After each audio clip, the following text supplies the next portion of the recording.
जी। भरत शर्मा जैसा तो हम लोग सोच भी नहीं सकते हैं कि गाऊंगा, या कल्पना भी नहीं कर सकते हैं। कोशिश प्रयास इस गीत को गाने का उनके जैसा कुछ भी नहीं। कि पटना से पाजेब बलम जी, आरा से उठ लाली, पटना से पाजेब बलम जी, आरा से उठ लाली, मंगाईदा छपरा से चुनरिया चिटवाली, मंगाईदा छपरा से चुनरिया चिटवाली। पटना से पाजेब बलम जी, पटना से पाजेब बलम जी, आरा के उठ लाली, मंगाईदा छपरा के चुनरिया चिटवाली, मंगाईदा छपरा से चुनरिया चिटवाली।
ध्यान से सुनी।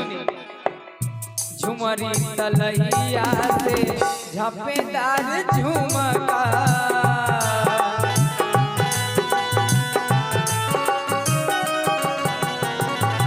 झुलनी बनेले रंगा बाज दिला तुमका,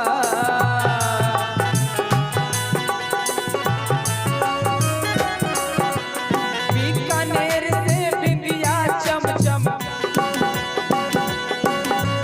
बीकानेर से बिंदिया चमचम, बनारस वाली साड़ी।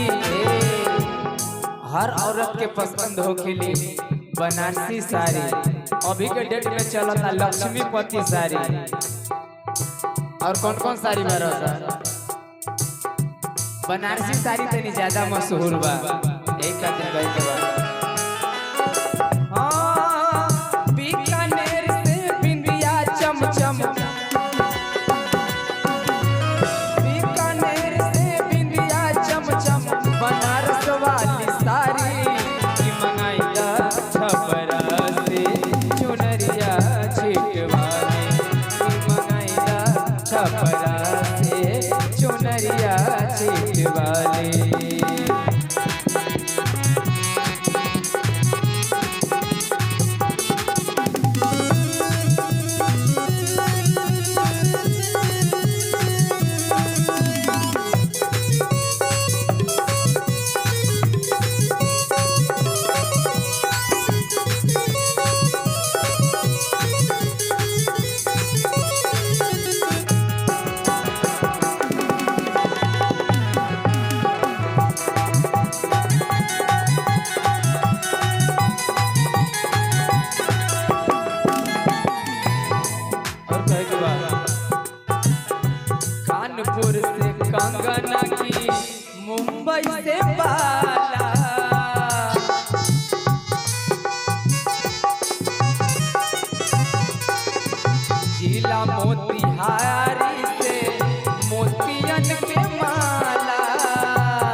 देखी भरत व्यास जी के गीत में हमारा हाजीपुर के भी नाम देले बाबा।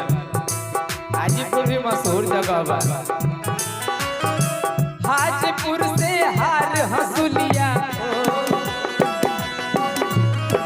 हाजीपुर से हार हंसुलिया, हथरस से हलाली। हाजीपुर से हार हंसुलिया, हथरस के हाली की मंगाइला छपरा से चुनरिया छिटवाली। की मंगाइला छपरा से चुनरिया छिटवाली।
पहले के गीत जवाना मन उच्छा दे रहा। 4 अंतरा 5 अंतरा 10 अंतरा के पूरा खिस्सा कहानी एक गो गीत में फिल्म बन जाए।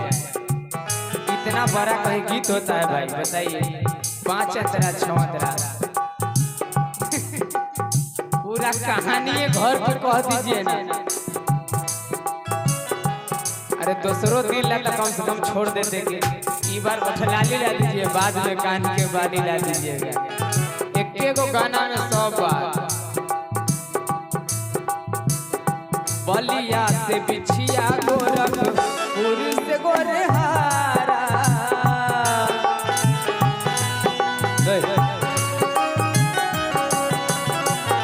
मिर्जापुर से मेहंदी मंगाई दीही न कजरा।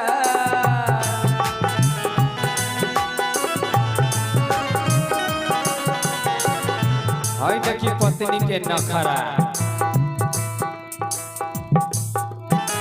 हे बउआ लखनऊ से लहंगा बा महंगा,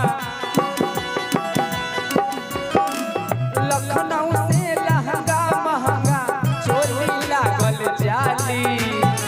हाय देखो अभी के जमाना में लोग कहता कि जालीदार कुर्ती, लेकिन पहले के लोग के भी पहने के मन करत रहे। गाना के भाव बा। लखनऊ से लहंगा महंगा, लखनऊ से लहंगा महंगा, चोली लागल जाली। हाँ चोली लागल जाली।